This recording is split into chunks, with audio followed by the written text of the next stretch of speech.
I can see it anyway. All right. Let's see.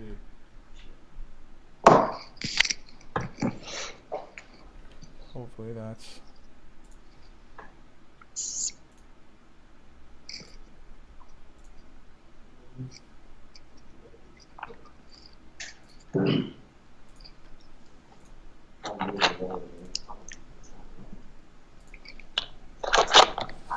All right, Big D, you are here. Great. Guys, unfortunately, my chat is not coming up because it is a private one, meaning when I have a private event, we can't have the live chat. So if you guys will be so kind as to comment to me over in Slack, and I'll be relaying this information to Amol.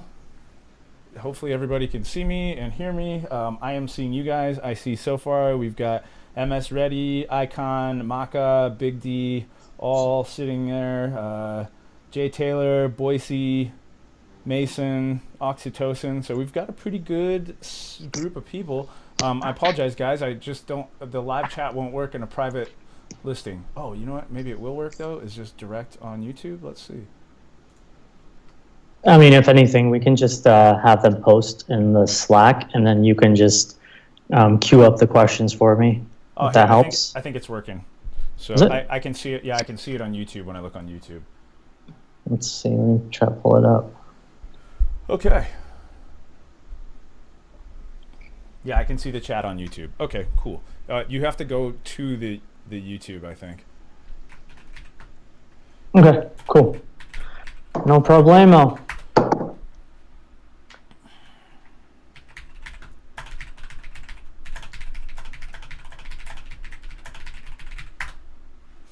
All right, cool. Well, we are live. Let's go ahead and jump into it here.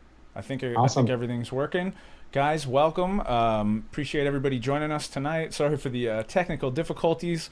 Amol, thank you so much for making time. You know, I know you are a popular guy in the Moon Lounge, and so I really appreciate you coming on and being willing to do one of these live ones with us. It's always fun. Of course, man. Of course. Yeah, I'm excited to be here. Thanks for the opportunity. For those of you who don't know me, my name is Amol, and I have been with Cryptosomniac since the beginning of the year. I've been trading and investing in the equity markets since 2007 or 2008. And it's a funny story. When I was in high school, I actually got access to my dad's account. I think it was like TD Ameritrade, and I started trading with his money without him knowing it. and then you know, one day, like I lost a bunch of money for him, and you know, he got some alerts from his account, and you know, that's kind of how we found out. And obviously, you know, he yelled at me for that. But you know, I convinced him to let me you know, play with some money and, you know, at least learn and, you know, pay him back for all the money that I lost him. So it was the start of an interesting journey. And he, I lost him a bunch of money, but he was, you know, good enough to give me $100 to start off with. And this was, you know, again, like beginning, almost teetering on the financial crash in 2008. Oh, wow. It's very generous. And yeah. So, you know, this was not a good time for anyone like me, you know, to get into, you know, trying to be a trader or investor. And so I was basically thrown into the fire into this market that's, you know, in a bearish like trend for, you know, at least the next 2 years. And so somehow, I actually started reading up on alternative energies, and I realized, like, okay, that's a really good sector to get in because it actually goes against the grain of, you know, what's happening in the financial markets in terms of, you know, what was happening with the big banks like, you know, Bear Stearns and JP Morgan Chase. And so I made some money. The first stock I ever bought was this company named Vestas Wind Energy. And I still remember the day when I bought it, and I had done a ton of research. Again, like fundamentals research is the core of, any investor. So I did my research and I was like, okay, I'm going to put a bunch of money into this. Again, $100 is what I started off with, right? I was, a broke like high school student. So that's what I put into the account, and maybe like 6 months to a year later, I may have made 2 to 2.5 times my money, which is $250. Then I kept reinvesting, and started making bigger bets. So that is how I got started, in terms of trading. And I just wanted to let you guys know that the kind of like background I come from, because I've suffered through the worst market, that we've seen in decades. And I have learned my lesson in terms of, losing my dad's money to having to make a lot of it back and then pay him back. And then, somehow getting started on this journey, which I've been on for, over 10 and a half years now. And I know there's a lot of people out there who are, essentially pretending or lying about their experience in the trading space. And I find it very unfair to people like, yourself in the Cryptosomniac Moon Lounge, because they're basically, doing a run on your money. And, I want to let you guys know that I'm going to do my best to share with you all my knowledge and all my experience to make sure that you guys make money, or at least you don't lose any. So there you go. Hey, Amol, I hate to even say this, dude, but now they're telling me that we went down after 2 minutes, so I'm not even sure what the problem here is. No. It's a good I start. know, I'm like, that was a good spiel. Shit. What the This hell is is what I going get on? for doing it this way instead of, maybe, I wonder if maybe I don't do it through XSplit, if I just do it straight up through YouTube. I wonder if that will work. Sure. Well, now this is strange. So actually, now I'm confused. So I see Mason says still live, everything fine on my end. I see some people saying it's working on YouTube and following the link in the email. All right, hold on then. Everyone who is live with us right now, give me just a second and let me tell the people in the chat.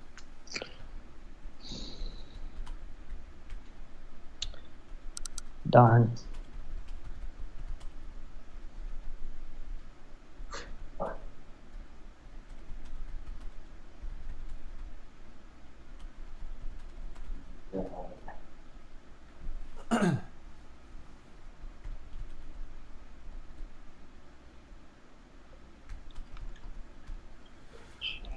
Mason, thank you for posting that. I see that you posted that in the Moon Lounge there. Thank you for doing that. Hopefully everybody else will be on here. Crypto Town says link is working. Cool. Andrew Price is in. Okay, I think we're good. All right, sorry, false alarm, Amal. We're good. I didn't mean to cut you off there, buddy. Cool. Well, I'm not going to revisit that story. Sure, that was a pretty good story, though, man. That's very generous of your pops to take a risk on you and let you learn the ropes. So that's pretty cool. Yeah, absolutely. So anyway, I hope you guys learned, about who I am and how long I've been doing this, and essentially my principles, behind trading, which is, I've learned from my mistakes already.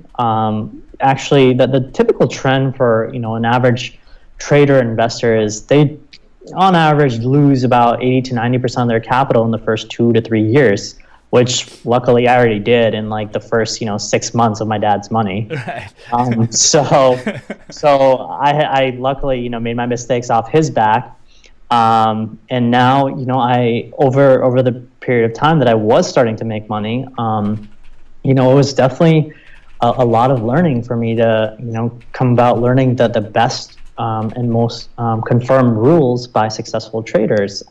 And so I try not to FOMO. I don't do any of the silly stuff that people talk about in terms of shilling or catching on to these like new projects or new coins for no reason.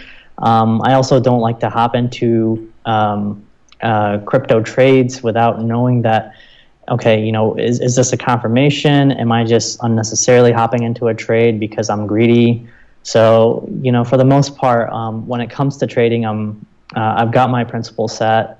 I'm a pretty patient trader. So That's one thing I've had to work on myself, is letting the trade come to me instead of being like, oh no, it's fine. Like I'll just jump in now and play around. I've definitely had some times where I thought I was the hotness with making little swing trades, only to wake up in the morning without having set a stop loss and found all the little snipes I made completely gone. So yeah, that'll happen. Yeah. That'll happen. And then actually some people, before we get into the charting, some of you folks have been asking about my fund. I'm still working on it. And, I have about 42 people interested so far, which is, phenomenal. And this is only from Cryptosomniacs. And then I've got another 20 or 24 or so people from Austin, Texas. So that's pretty great. We've got maybe $2.5 million committed, which is great. Yeah. So I'm really looking forward to it. And, I don't doubt my knowledge and integrity in this field, and I hope you guys don't either. So yeah, we can get the charting and get to business. Awesome. So everyone can see my screen, right? Yep. It's good. Perfect. We're looking at CoinMarketCap and Nebulos right now. Awesome. So on CoinMarketCap, let's just run down the basics. Clearly, like, everything is down. Last 24 hours, Bitcoin's just been killing everything. Yeah. So no surprise there.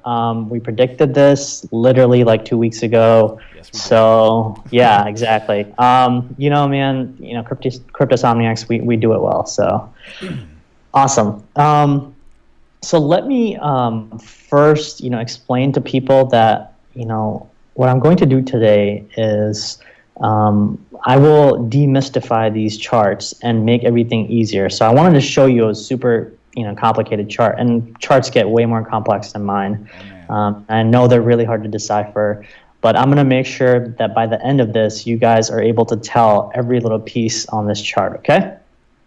All right, I promise you, I'm going to get you through this. So first, let's do this, and let's look at their local price action. Okay. Perfect. So I think it was a few days ago, maybe 2 days ago, I essentially predicted that we would be moving up on this uptrend, and right about this area, this marker that I had put, 8704, is where we would start heading down. And luckily, we kind of hit it, a little early. I was maybe like $100 off, so no issues there. And so since then, we have been falling just perfectly, as described. And so we've been falling since then. And, one thing I wanted to explain is, coins, stocks, commodities, they rarely move in like, straight downs and straight up fashions, right? There's always, this little like upswing and then down and then up and then down and sideways. All these are just part of the market, indecision between the buyers and the sellers, whether you want to call it market manipulation, whatever the case is. This is just basically how markets go. This is basic human psychology at work in terms of the price action, okay? Yep. Awesome. And so when it comes to human psychology, one of the best mathematical arithmetic formulas was brought to us by I forgot this guy's name, the full name rather, but Fibonacci. You guys have heard of Fibonacci retracements.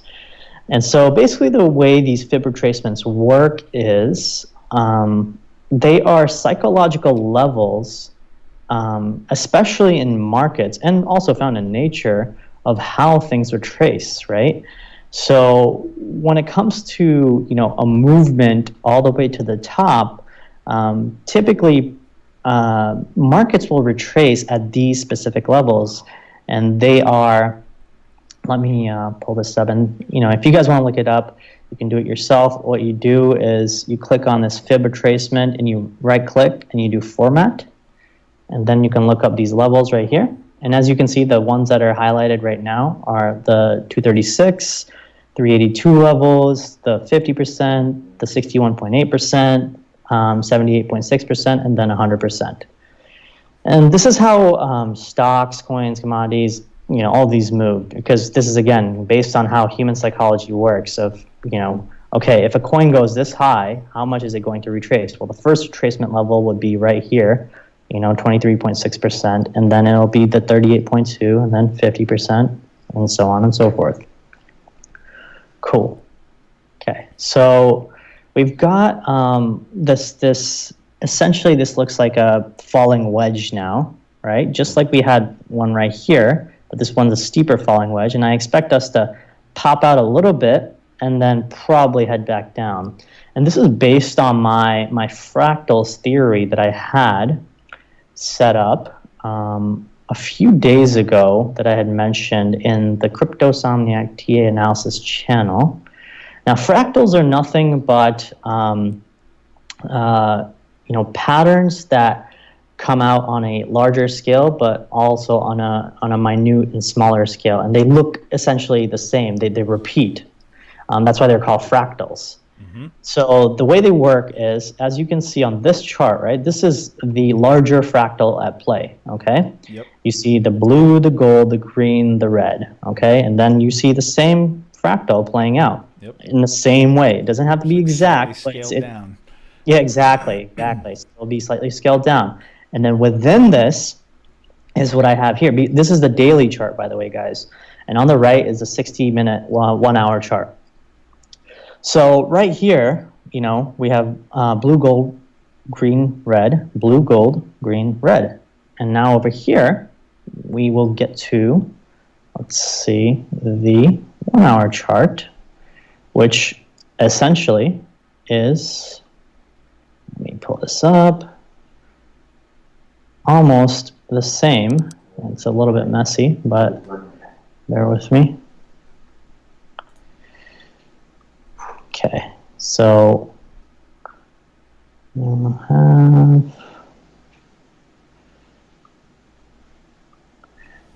over here, same thing, this blue, gold, green, red. And again, this is on the hourly scale, okay?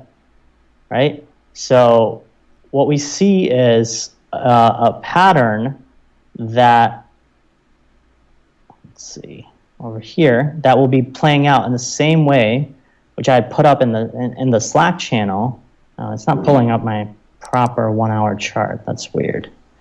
But essentially, you will notice this pattern playing out on the 1 hour chart in the same way. And what that tells us is whether it be bots or people's sentiment in the market, it is reflecting in the same way on smaller and smaller scales as time goes on. And so I expect this red region to play out fully into our June 6th mark, which is what we spoke about a few days ago, this June 6th. This is really important, I think. Like this was such a great spot. Yeah, so I really want people to look at this carefully, and this is something I was explaining to one of our members how exactly I found it, and honestly I was just looking at the Bitcoin charts, and my charts are so convoluted. I just decided to clear everything, and I created a fresh chart, and so I looked at every time frame where we had reversals on a 15-minute scale. And I found that the patterns within these 15-minute scales are similar across the board. So all the down patterns are same across the board and the same as the up patterns. So I thought that, okay, you know what? Let me look at the dates exactly if these, turn on the reversals. And, lo and behold, they do. So on the 6th of every date of every month, I have seen this reversal happen. And this has been happening for the past 5 months now, 1, 2, 3, 4, 5, and potentially the 6th, which is coming up on June 6th. So, this is going to be huge if we predicted this properly. And I wanted to show you guys this, which is I created this chart 5/18/18, so May 18th, and I put these markers in too, the 20th, the 20th, the 20th. This is where the first reversal comes, okay, of whatever trend that you're in. You'll see either if you're on a downtrend, you'll see a slight move up and then a pop back down. Slight move up, pop back down, right? Everywhere you see 20th, right? So check this out. I put this chart up on the 18th. I put this marker right there. And what do we do on the 20th? We came back down. Right? So this is like clockwork. Like, I mean, you know, how do you know that a market is manipulated? Well, you look at the patterns. You find, you know, what exactly is happening. What are the bots doing? And, you know, maybe I did, maybe I didn't. I mean, who knows? They might prove me wrong for June. But so far, it's, you know, coming along just fine. And this is why, particularly guys, that I'm always saying, you know, let's not announce this around, because I know everybody wants to be the man and like be like, yeah, check out this call I got, and be the man amongst your friends. But the problem is if too much of if this gets out, because this is such an insular community, you know, if this gets out enough, the people that are programming these bots, or whatever it is that's making this happen, the whales that are having this influence, could very easily just say, "And we're not doing that anymore." So we want to kind of keep it low, that this potentially could happen, just kind of in-house, and hope that it plays out, rather than letting the cat out of the bag, and definitely not playing out. Yeah, exactly. And if anything, think of yourself as lucky to have this advantage. So hence being the Cryptosomniac advantage. Yeah, there we go. So anyway, you know, honestly, this is kind of what I'm waiting on. I want to see if my prediction will be right. We reverse on the 20th, just exactly as we stated, and now we're on this downtrend. And what I expect is a little bit of a pop back up, but then continuing our trend again, right? And on end of June 5th and into June 6th, I expect Bitcoin to reverse somewhere within this wide range. And I then expect a uptrend into July 6th, if, you know, this pattern holds true. And hopefully, if the last couple years have held, you know, if we stick with the trend of the last couple years, July tends to be when the market starts to just pick up overall. So that would line up awful nicely. Yeah, definitely. Yeah. And you know, I just want to let people know that, you know, I'm not someone who's bearish or bullish in this market. I don't really care. First of all, you, me, no one, you know, in this community has that kind of influence in the market anyway. Yeah. Right. All we're really doing, we're essentially small fish in a, you know, pond full of sharks, essentially. And so we're kind of just waiting back and seeing what the larger price action is doing. And, you know, we're hoping for the best. And honestly, so far what I'm seeing is, you know, this chart that I've created, and let's see. So here we have, I want to explain to people what exactly, you know, these lower highs and lower lows mean. Mm-hmm. So, you know, around December 17th or so, we hit our first all-time high, which was right around 20,000, depending on which index you're on, or which exchange. And then from there, you know, we created our first low, right? And then we created a lower high. A lower high is basically anything lower than the all-time high. Right? If we had created something higher, it'd be a higher high. Okay, so this swing low right here created this lower high, and then we went down further and we created a lower low, because this is lower than this low. Right. Then we created another lower high, right? And then we created a lower low again off this. So since December 16th till February 6th, we've been creating lower highs, lower lows, lower lows. And then what happened? Okay, we got, you know, found a ton of buyers just waiting at this downtrend right here, at the support zone right here, around the 5,800 mark. And then we shot up, and then we found a lot of sell pressure right here, right around $11,700. What do we do again? A lower low, because it did not exceed this high right here. And then what happened again? We fell down further and further. And then essentially right here, technically we created another lower low. But this one, we created a higher low, because this was around, what, 6,600 versus, you know, this 5,800. So that's a higher low. Right.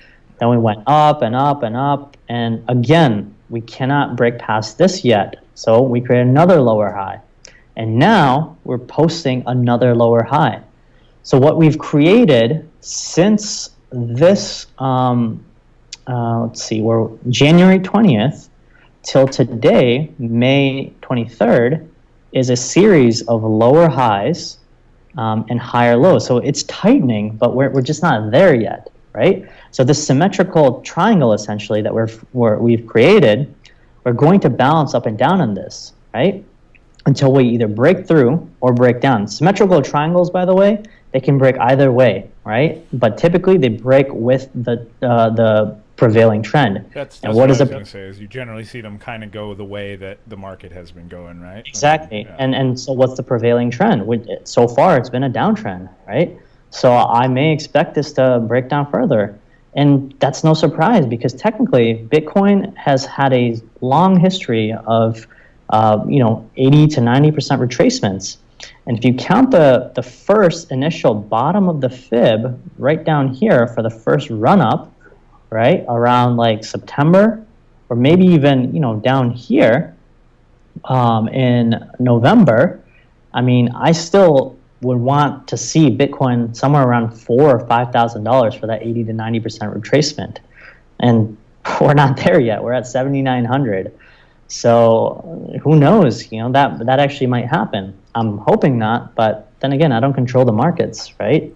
I'm just gonna wait to see a good buying opportunity, and right now I don't see one. This is a no trade zone. Why would I trade here? I have no business in trading here. It's not at the bottom. Yeah, it's not at the bottom of the symmetrical triangle, and it hasn't broken into a new higher high of this swing. So why would I do that? I'm just gonna sit back, wait for the market to give me a signal. This is, this right here, this little bottom or this little top, this is the whales giving all the retail investors cheese like they're mice. Yes. And they lure you in. They're like, hey, come on in, join the party. We're going back in the upward direction. We totally just want your money. Exactly. And then they trap you right here. Because a majority of people, man, they're not the kind of people who, buy here. What they'll do is they'll probably buy here, and they'll think that it's going to go higher. But while it's giving you exit signals, as the candles become more and more red with taller bodies, they don't exit. They're just like, no, Bitcoin is infallible. No, green candles forever. That's how this market works, right? Yeah, exactly. Like, people just don't understand. And that's why I urge, especially on my one-on-one calls to people, is you have to take profits on the way up. You need to be able to take profits. That is how you're going to be a winning trader and a winning investor. It's just, if you want to be successful in this market, you can't just hope for the best and just toss your money into the market. It's not how it's going to work. Yeah, I think a lot of people got lucky with that last year in particular, especially towards middle to the second half of the year. I mean, you could have thrown a dart blindfolded and hit a bullseye with half of the projects that were coming out, but that just completely changed. I guess January, February, the market turned around, and all of a sudden all these people that were hot shot traders are maybe not so hot shot anymore. Yeah, and another thing to explain is, when you look into buying into a particular asset, whether it be crypto or stocks, you want to look at a multiple confluence of factors when you buy and confirm the right signals. And what I mean by that is, are you finding a nice fib retracement support and a bounce up? Are you finding that there's a pattern playing out, like this, inverse head and shoulders? Are you seeing multiple patterns play out, like this cup and handle potentially? Do you see that, there is positive news into the market, being pushed in? Is the volume giving you an indication that, the market is clearly having more buyers like it did up here? Well, no, it's not. I mean, none of these, everything about this market tells me, hey, Amol, go walk your dog and go, drink a beer. That's all it's telling me right now. I have no reason to day trade, intraday trade, or swing trade in this market, because you're going to get eaten by the sharks. What I want to do, however, is find good projects for the long term, sit back and just wait for this market to crash more and more until I, do my fundamentals research into this market and buy these coins at a discount. That's all I can do, right? It's funny too because if you look back to all and during the run up, people were we'll never see ETH under 900 again. We'll never see Bitcoin under 15 grand again. We'll never see and and at that time everybody was like, oh man, if only we could see the days of 6 grand again. And then it comes back around. We're still up like largely over last year, but everybody's like, this whole market's gone to hell in a handbasket. I think it's funny human psychology has a real factor in this market, I think, just specifically because how many people do you know that were like crypto's garbage that got in December and they just mm-hmm. because they lost their shirt and, yeah, they didn't know they didn't take the time to do the research. They're just like, if I just park this money here, then it'll be good because look at all these green candles for months. I'm like, right, exactly. Yeah, and honestly, this right here, this run up, this is big money coming into the market, and it's you just happen to catch be on this ride on this rocket ship. Don't think that you run this rocket ship. You're just on it as a mouse, just kind of getting a free ride up. and when they drop the market like this, you need to walk away probably at this point or at this point right here. I'm going to explain exactly how you would have known when to have walked away. If you somehow got in down here and you wrote it up here, but you kept thinking, oh, we're going to go up higher and higher. Well, no, the market is giving you exit signals, right around here and even here. But most people probably sold here because that's what people do. Yep. They think that, oh, you know what, I'm going to buy around here. I know that this is going to go higher, but they don't sell because they see this, first lower high, and they're like, oh, okay, well, this is still a little bit higher than what I bought in. Yeah, I think I'll just wait, for the market to take off. Nope, then they get another lower high. The market eventually just drags their money into 70, 80, 90% losses.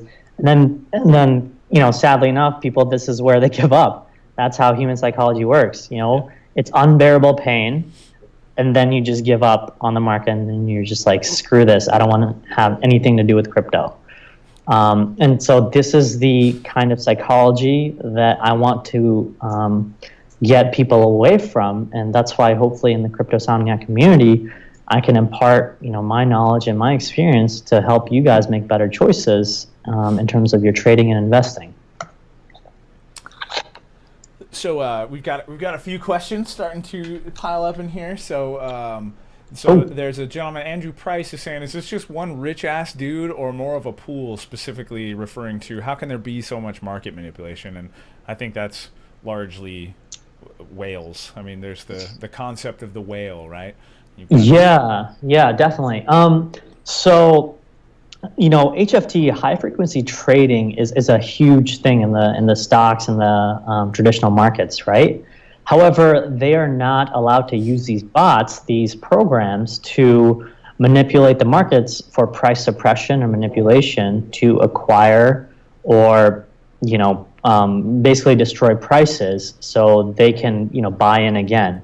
That's just not how it works. However, there's no regulation in the crypto markets. They can use these bots however they want. They have more money than all of us combined and 10 times over, right? Yeah. And who is they? I don't really know. It could be one guy sitting, in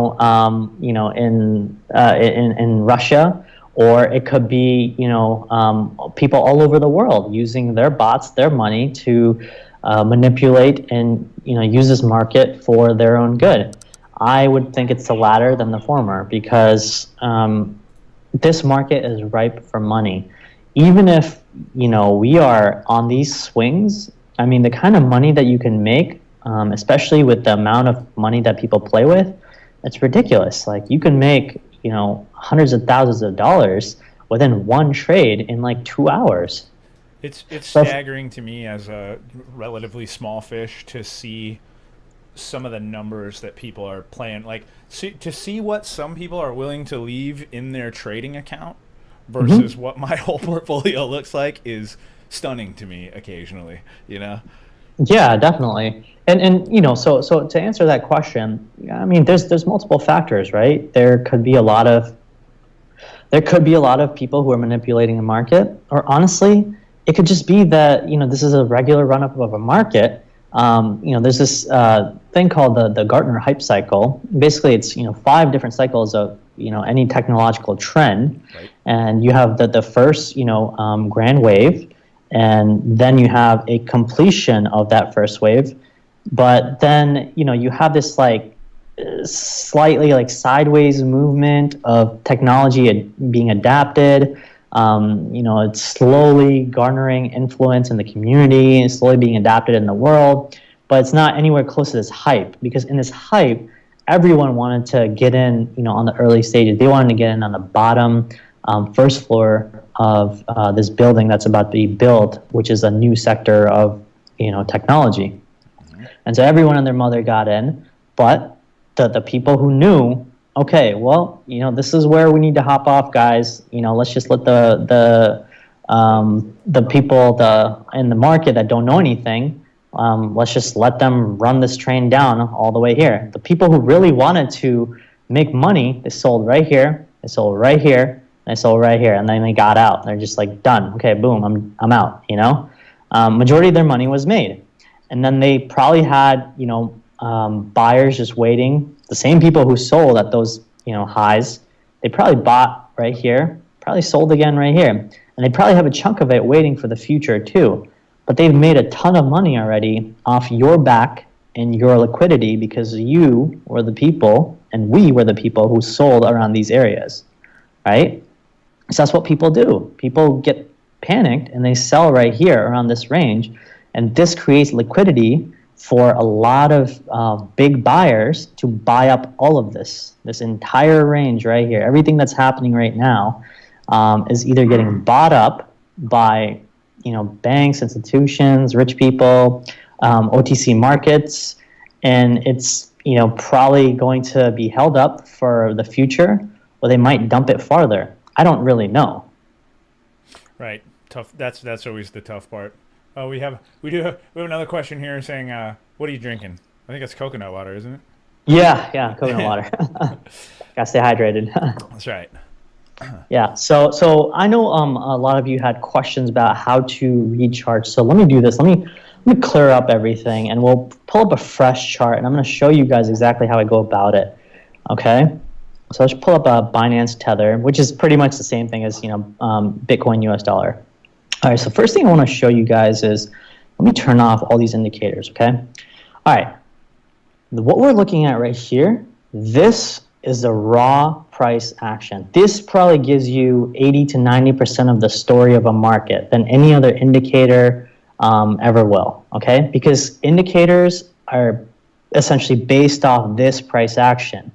They are not, anything new or any magical stuff that's going to predict new horizons for Bitcoin or new lows for Bitcoin. No, indicators are essentially grabbing data from this chart and creating something visually appealing for you to understand. That's really all it is. So it is all of the utmost importance that you understand raw price data. And when it comes to raw price data, you need to understand how candles work. So, I'm going to go over the basics here. Everyone knows that a green candle in this particular case is a bullish candle. Bullish candles, okay, let me make this a little bit bigger. Oh, that's really big. Okay, bullish candles open right here, and they close right here. The high that you see in this wick right here, these little thin black lines, they can be called wicks, shadows, whatever people want to call them. This is as high as the price went, and this is also as low as the price went, okay? But the candle opened here, and the sellers and the buyers agreed to close it right here. Now, when it comes to the bearish candles, the sell side candles, they open up top, and they close at the bottom, okay? And same thing, the price went as high as right here, and it went as low as right there, but the buyers and the sellers agreed to close this candle right there, okay? Now, understanding this is really good for you to be able to look at a chart and say, okay, what exactly is happening in the story of these candles? Because all the candles are actually telling you a story. You just have to, pay attention to what they're saying. All right, so let me tell you what the story is being told by this chart. Okay, so as you look across this chart, you'll see that there are multiple candles with upward-facing wicks, right? These are called inverted hammers, depending on the size of the body of the candle, or they could just be, dojis, I guess. And dojis are basically candles that open and close right around the same area, kind of like that one right there. I'm hoping everyone can see this. I can see it. I mean, I've got it full screen, but you guys can see that. Right? This is essentially a doji right here. Yeah. This one right here. A lot of wick and not a lot of bar. Body, exactly. So little to no body, because the buyers and the sellers basically agreed on the same point. Okay, so that's what that means. All right, cool. Okay, so now let me get into the candlestick patterns. Okay, so this is the second level of understanding how a chart works. All right, so let me give you guys, so this is the March 5th date, if you guys want to pull up a chart yourself. And so we're going to look at March 5th, right there.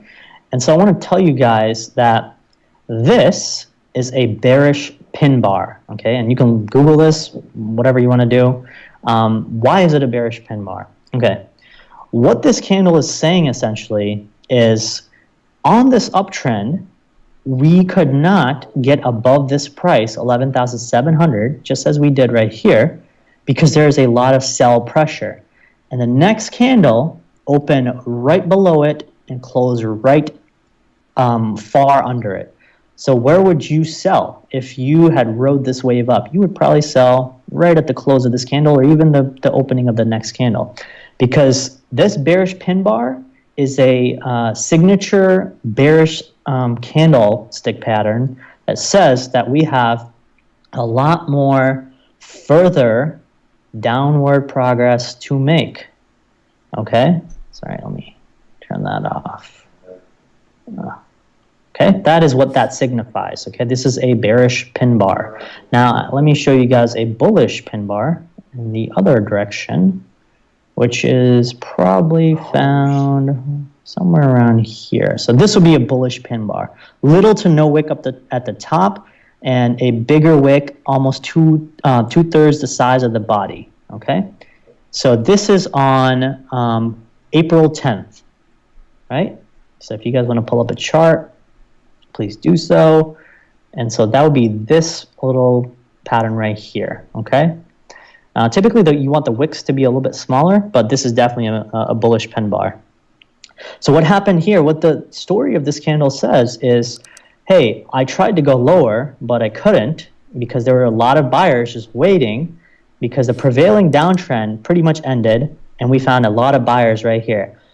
And to confirm that, you want this next candle to open above and close above this previous candle, which it did. It opened right here, closed up here, and we started the next massive candle. So your entry point would have been right around here. And then you could have rode this wave all the way, let's see. You could have rode this wave from this entry point, which is 6,900, all the way till this point, which pretty much looks like another bullish pin bar or an indecision candle right here. And you could have just sold right here and just walked away, made your money, and then wait for the next buy signal, which we haven't gotten yet. Okay? So I hope that is a basic understanding of how some of these candlestick patterns work. And so what I'm going to show you guys is how I chart. Okay, so let me turn this off. And so at the bottom, what I typically do is I do the log charting. Essentially what that does is it fixes the volatility and smoothens out the chart. Let me show you. Okay, you see how it's a little bit more bumpy ride, but log charting is a little bit more smoother. The charts are a little bit more better to chart. Well, and it gives you a better indication of the amount of percentage gains too. If you guys look over there on the left-hand side, you can see the gap between 73 and 91 is not as significant as 93 to 10.5, and so on and so forth. Yes, yeah, but obviously, yes. Proportionally, I mean, that's exactly what log charting does, and logarithmic scale, that's essentially what it does. I'm a visual guy, so these are the kind of things that I just automatically pick up on. Yeah, and for me, it's my go-to chart for the long terms is always log charts. So what we're seeing right now, right, is we're going to pick. See, this is the top right there, okay.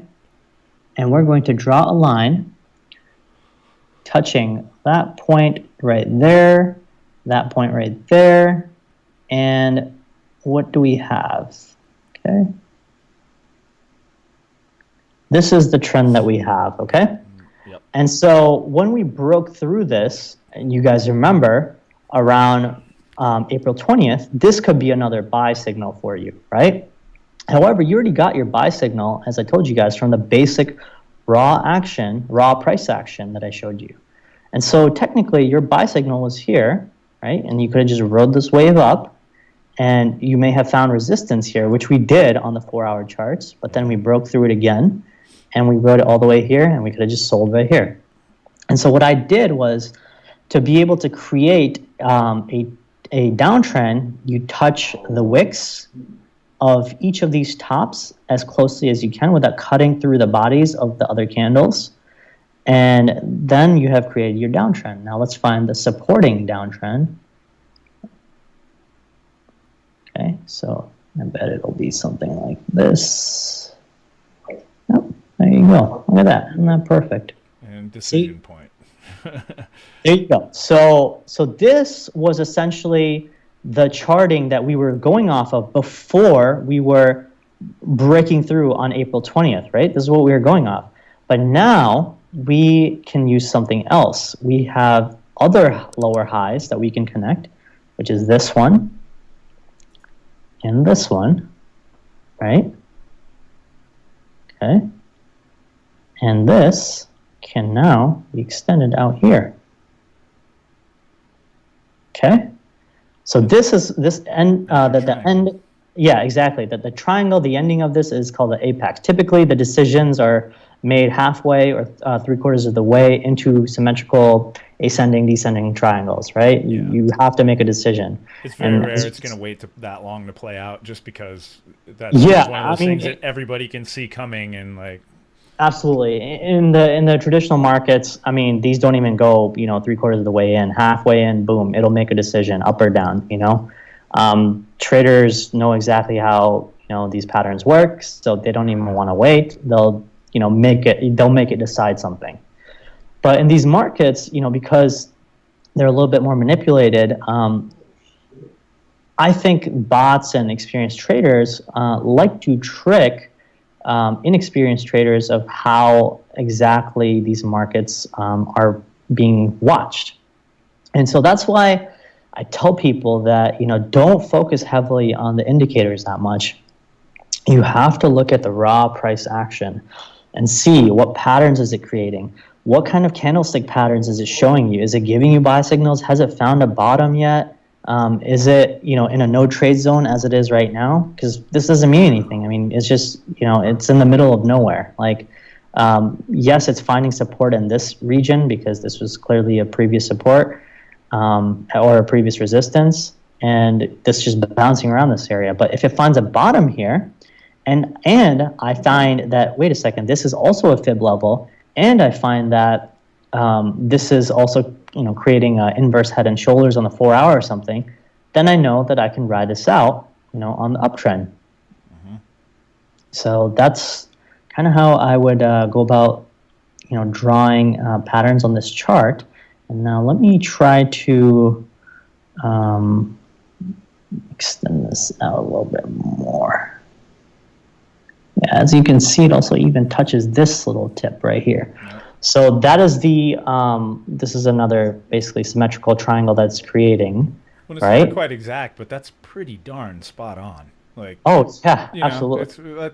And I bet you if you line up fibs with it, we see those bounce levels line up right at Fibonacci numbers as well. Yep. So that's what I'm going to do right now. So technically, so the way Fibonacci's work, guys, and I'm going to explain this to you. If we had completed this impulse right here from this bottom to this top, this is how I would go about it. Let me turn this off real quick. Sorry, that's on my blacklight preset. So this is how I would go about it, right? This is the first completed impulse, and impulses are typically one full move up, and then the next move we don't know what's happened on this area, right? So this is all I can go off of. Okay. Now, how far it retraces down, these will be the levels. And as you can see, some of these, I mean, they meet at the exact points where they should. Look at this, like 618 level, bounce, bounce, bounce. 3 times it bounces here, and then it finally breaks through, right? So this is why these levels are important. It's going to add to that psychological support or resistance. Exactly. In addition to because the thing about TA is it's a little bit of a self-fulfilling prophecy. The more people that are using it, the more people that are trying to react based on the same data. Yes, exactly. And so, I'm glad you brought up that point, Jason, because the bots know better TA than all of us combined. Yeah. Why? Because they're programmed to look at these levels, right?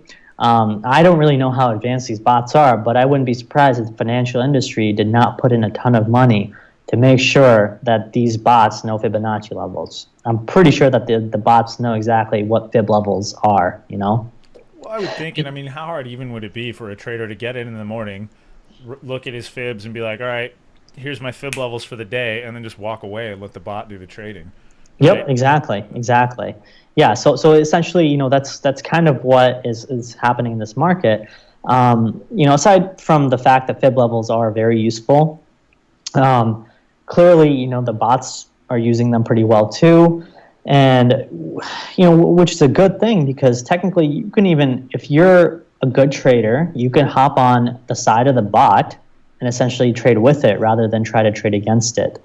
But luckily, just like it's kind of like this, the pattern that we found, right? These trend reversals, we are trading with the bot if this is true, right? Yeah. Because, no, human is this predictable, right? Like, no one is dumb enough to make this is like, leaving like breadcrumbs like along the trail, so people don't do that. But this is exactly how bots would do it. This is exactly what they would do. They're probably configured to either buy or sell at certain levels. I don't know if it's exactly an X percentage, or if it's a fib level, or if it's a confluence of factors. But clearly, it's adding up to this specific date. Something, maybe this bot like needs a break or something on this day, and it's just like, all right, whatever, we'll just let the market run. It just takes a break. I don't really know, but hopefully if this plays out, we know that this is our buy range, and we can hope for the next uptrend here. Awesome. And this is another quick thing I wanted to show you guys, the BLX. This is basically like a liquid index for Bitcoin. Essentially what that means is like it kind of gathers a lot of data from multiple exchanges, and it keeps it in a long-term time interval. And so typically you can't go any lower than days or weeks.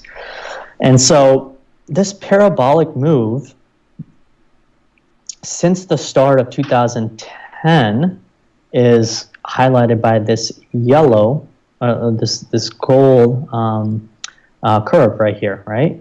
And then this blue parabolic move is highlighted from 2013, and this can just keep going higher and higher. I don't really know where it ends.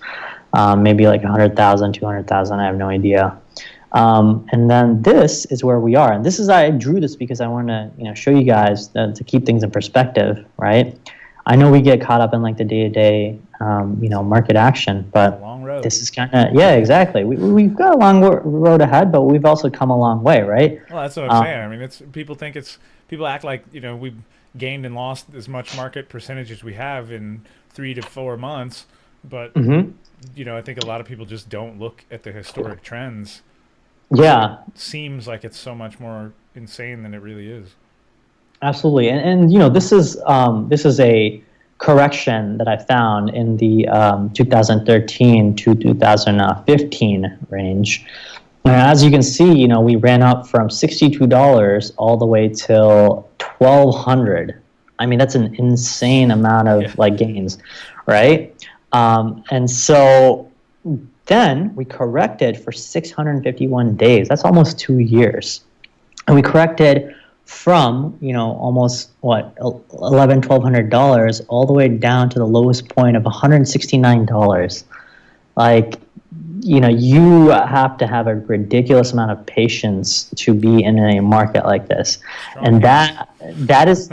and so that is the kind of test that I feel that this particular run up is also going to have. And the reason I say this is because Bitcoin is an interesting time that we are garnering interest from across the world. Governments and corporations and whales and people with a lot of money. They all want to get in, but I don't think they want to pay $7,000 for a coin that doesn't even do anything, right?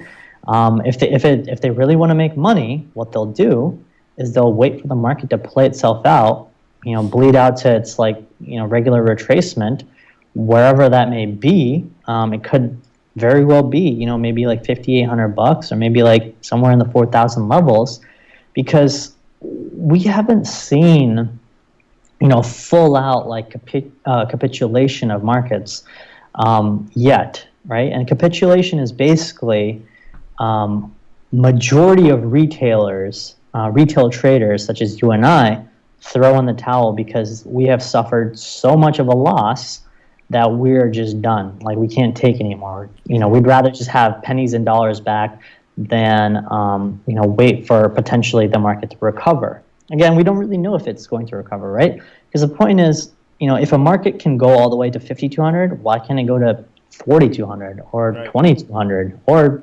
200? Yeah.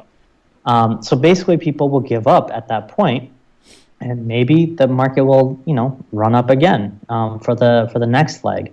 But the fact that we haven't seen massive sell candles like this for days and weeks straight tells me that we're just not done yet. I don't see it.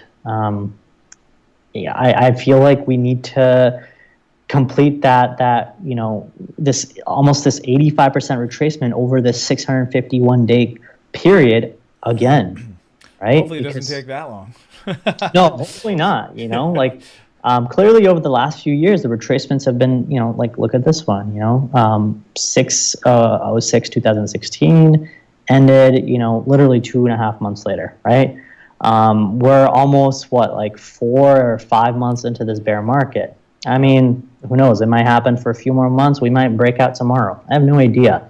But what I want to tell you is, you want to follow the raw price action and the volume. Like, they will tell you the best story. Forget the indicators. Don't listen to these YouTube shillers talking about Bitcoin, going to 10,000 tomorrow. It's not going to happen, okay?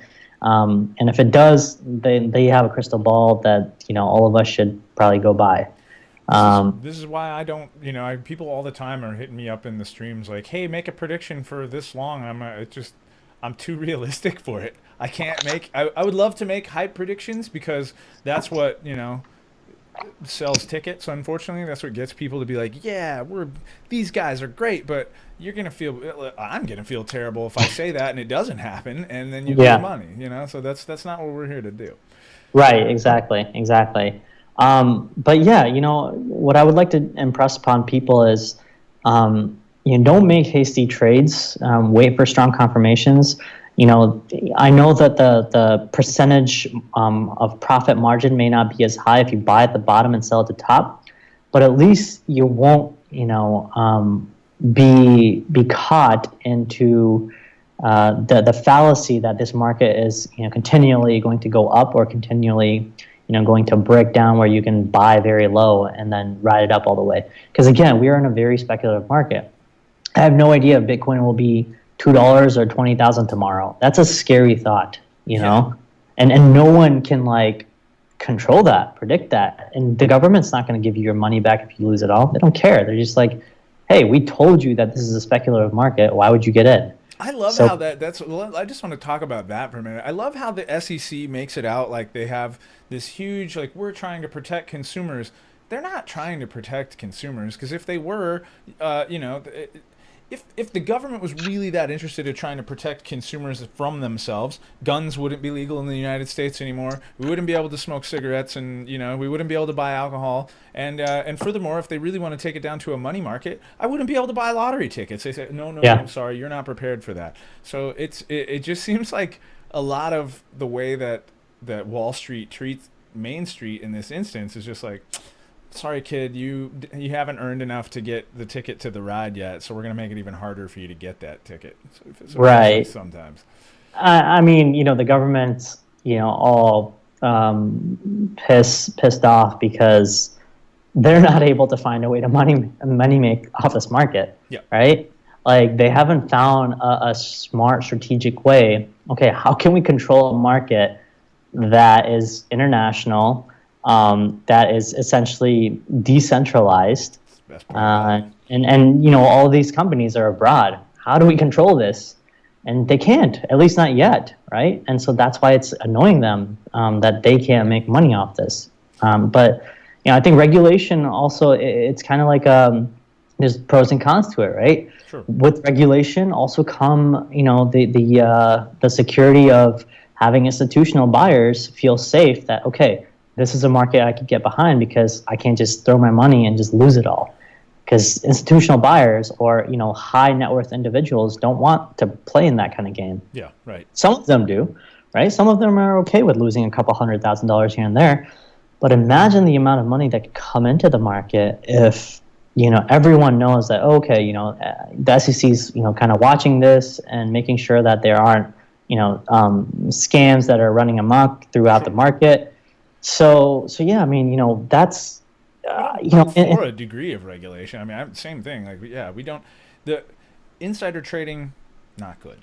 Right. Definitely. Insider trading, not good. Vast pump and dump groups manipulating markets intentionally for personal financial gain, not good. Right. Yeah. Exactly. Do we have any more questions, by the way? We do, actually. So let's see here. We got. I believe this is MS Ready, actually. He said, with almost no FUD, why Bitcoin is dropping like before? What would happen if FUDs add up? What would happen if some FUD adds to the current situation? A larger collapse? I'm asking because I'm wondering if I should be waiting in 100% tether. I think we did sort of address that, but...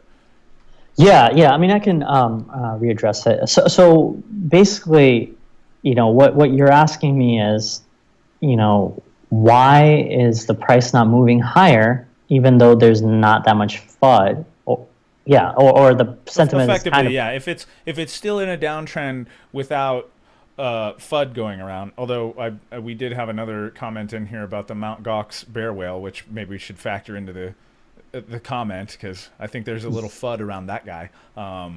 Yeah, definitely. And the thing is, I think the Mt. Gox whale, all of that stuff is actually priced into the market already. Okay, I don't believe that, at this particular point when we reached 10,000, the Mt. Gox whale decided to dump his money and this is what took us down. No, I mean, it's a confluence of factors, right? 10K is a strong psychological resistance level. Sure. To be. I think people don't realize that because we blew past it on the way to 20 grand. It was like, right. I remember when Snay and Sam were doing the show and they're like, oh my God, you guys, Bitcoin is at 10 grand. This is crazy. And it was in no time that it was within days, 5 days maybe, it went to 20. So there's a huge difference in the market that happened from, November right here till December, right? This massive move, this is on the back of a $200 billion or, $400 or $500 billion whales that are coming into the market and saying, with no relentless movement down. They were just pushing the price up and up and up. And, they start getting people to FOMO right around this area when the price is already really high, and they bought it down here. Yeah. So they pushed it up here, and we did the rest of the work. Yep. While they sold up here, they sold up here, they sold up here, and then we are left, holding the bags, right? So when it comes to having those, big institutional buyers out of the market walking away. I mean, we went from 825 or 880 billion to now 360 billion. I was gonna say, yeah, we were like 370 when I looked earlier. I was just. Yeah, that's a lot of money that's walked away from this market. Of course, that's going to a lot of money. Yeah, exactly. That's 2/3 essentially of the market cap blown away, right? So if you price that in, I mean, this is technically where we should be, and this is exactly where we should be, right? Like, Right. 7K or 8K, that is a good range to be in. So for us to move up, right? Again, there's two ways out of this. Okay, we either go to the original. We either play it out just like Bitcoin always does. We just have massive retracements, just like this one, this one, this one, this one, and this one.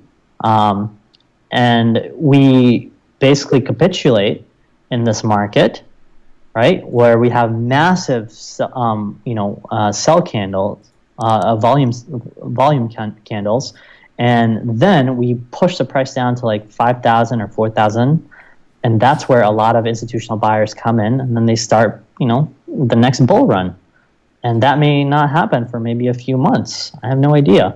Or we just kind of move sideways for a while, making it almost a boring market, because money is technically boring, for the most part, unless we're moving, up all the way, right?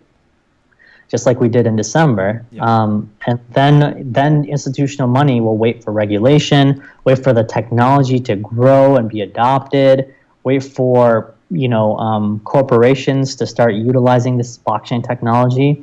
Then they'll push it up, maybe in 2019 or 2020. We had a big run up, and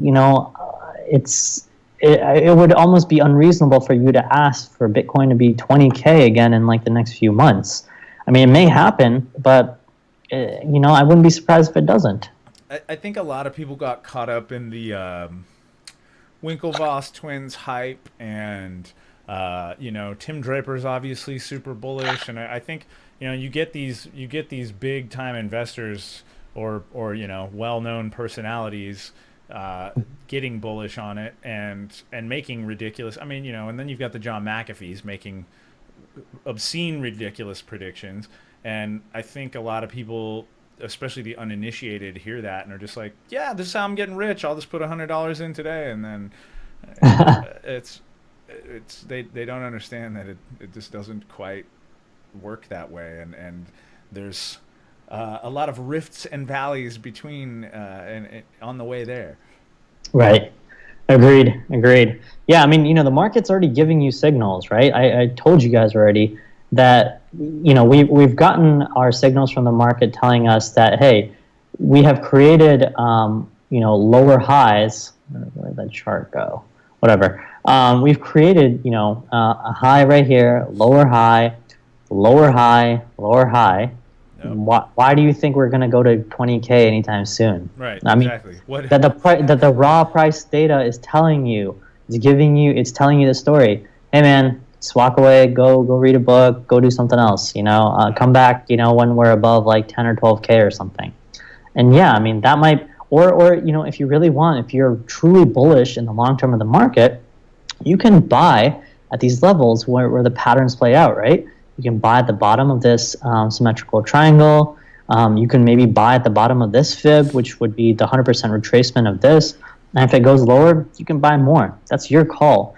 I may buy a little bit lower right here. And I may also buy if we break above 10K, because that's a good confirmation that, okay, we created now a swing higher high. I've got a couple of low buy orders in from like 68 to like 72, just in case, because that's I talk about that almost daily in my. I'm a big bottom fisher. I like when the stop loss when the whales are out stop loss hunting. I like picking up little snipes here and there on that sort of thing. Yeah. But those are not like guaranteed likely plays. Those are like, well, if it happens, great plays. Right. Yeah, definitely. I totally understand. No, I could definitely talk about stop loss hunting, but do we have that is something that people are definitely interested in. It's very important to keep this in mind. I think especially as you're deciding where to set a stop loss. Yeah, we could definitely talk about that. Is that a question that's on the board? No. In fact, if we do have, we can backburner that one for a second. Let's see. I've got a couple here. So Boise is saying, well, let's see. Mason specifically was saying, hey, I think the Mt. Gox bear whale having all the Bitcoin as approved to sell has people scared. So I would agree with that to a degree. Partially, I think a lot of people don't understand that probably most of what that guy is selling is over the counter, but that doesn't mean that the people that are buying it over the counter are not then going to exchanges to unload it because they got it at a less price or something like that. So I think as people are buying it over the counter, it doesn't prevent it from becoming on the open market and affecting the price. But if he did sell it immediately over the counter, it might not immediately affect market price. Is that a fair statement? Yeah, and honestly, when you buy over the counter, you are someone who is potentially a high net worth individual. Yeah. Right. You're worth millions or maybe billions of dollars. I don't know. Chances are that you are in it for the long run. Right. You are in it for at least like the 5x, 10x, 100x gains. You're not just going to go out and sell it for like 20%. Why would you do that? Yeah. Right. I mean, that's not the kind of players that these guys are. So I would figure that these people who buy OTC, they are bullish in the long term, or they might be the people who sell when the price like 2x's or 3x's or something. Right. Yeah. But they're not but sniping it for day trades. Oh yeah, absolutely not. No, they don't have that kind of time. All right. So Boise then says EOS mainnet big. I think it'll open up use cases for Ethereum projects to scale better and be practical. He's saying June 4th EOS mainnet lines up with June 6th. You want to jump over and take a peek at EOS? I mean, it's been on a tear.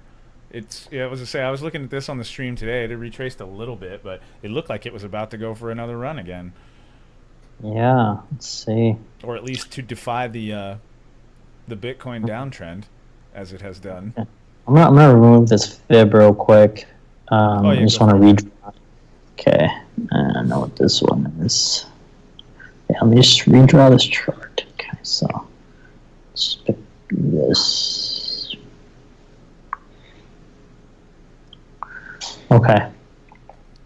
All right. I mean, it looks like it's bouncing nicely off the 50 fib. Yeah, it looks like it caught the first bounce. It looks like it may bounce again. So this might be a little bit of a zone that you want to buy, between the 14.7 to 15 mark. And if it breaks lower, you can buy right here. Again, this is if you're a long-term believer in EOS. When did he say the June 4th, launches? The mainnet launches. And I honestly, personally, I would expect there to be a little dump right before the mainnet, just because that's common occurrence in this market. But yeah, honestly, a pattern that I've noticed in crypto is, prior to the mainnet launches, big partnership announcements, the initial run-up has already happened, right? It doesn't come so close to the actual launch or a partnership that they're advertising. It just really doesn't. And so I would figure that, this has already been priced into EOS for their mainnet launch. I mean, you might see a little bit of a bounce right here, but given the state and condition of Bitcoin right now, I would not think that EOS is going to defy the trend of Bitcoin so easily right now. But again, if you want to buy, probably set some buys at this 50 fib right here. Cool. All right, let's see. So Michael says, Amol, how do you get all your trend lines, etc., to save on the graphs? Sometimes mine save, and sometimes only others are there. I know that generally my charts stay when I'm, Does he have a paid account? That'd be the question there, Michael. Do you have a paid TradingView account? If you have a paid TradingView account, or if you don't, I can tell you even it should, at least with one chart, retain your marks. I don't think you can save multiple charts, but even with the freebie account, I'm pretty sure it saves your trend lines and your fibs and stuff. I'm not really sure about the free charts or the free account. I mean, I know that on the paid premium accounts, you can definitely save charts, kind of like this one I have. Mine is you can load charts from here, and from here, this pulls up my preset up settings, and then different charts that I have, such as this one for the Bittrex exchange. This one is for the Brave New Coin, the BLX. So yeah, I mean these are just saved on mine because I've decided to save them. So yeah, so I think ultimately it's just as long as you set them, they should stick around. Like I said, I'm pretty sure even in the freebie that they'll stick around at least on one chart. You just have to save a chart, right? You just have to save the chart. Right, exactly. And then I think once it's been a saved chart, I don't think you have to resave it. I think it just automatically it leaves whatever markups that you've done on there. I'm pretty sure. Yeah, quite possibly. That's something he'll have to test out. All right, so let's see here. So Dak said, "Oh, this is actually a good question, talking about overall market volume. So, how much does the market move when $1 billion, or say $100 million, or $10 million is bought? Is it exponential?" He said he's having trouble getting into the webinar for some reason. We'll try and relink him real quick then. How much does the market move? That's kind of hard to predict, right? It depends also where exactly the money went into. Did it go from Ethereum through Bitcoin, or did it go straight? Like, for example, did it go right into Litecoin, right? So the market cap could move, but that does not mean that it's going to directly reflect in the price of Bitcoin. Yeah, that's fair, right?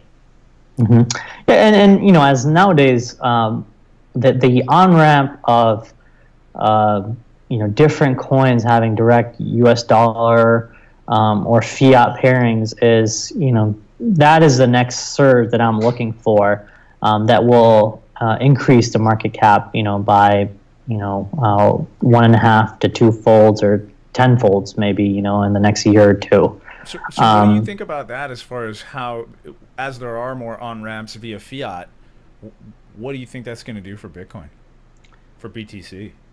Oh, I mean, I think it'll be good because I think Bitcoin is not going to lose its dominance in a sense. I think it'll stay right around 30 to 40%. But I think it'll be good because people will then start buying into other projects and raising the value of blockchain technology and crypto as a whole. Does it really matter if we're still able to invest in other projects and we don't have to go through Bitcoin? No. For me, it's going to make my life easier. Yeah. So I'm sure, and that's the thing. Institutional buyers may want that.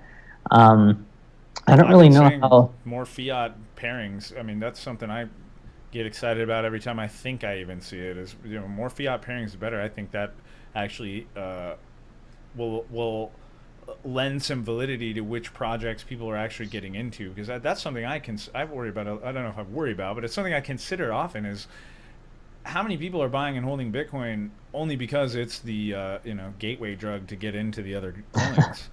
Right. Yeah. Yeah. Agreed.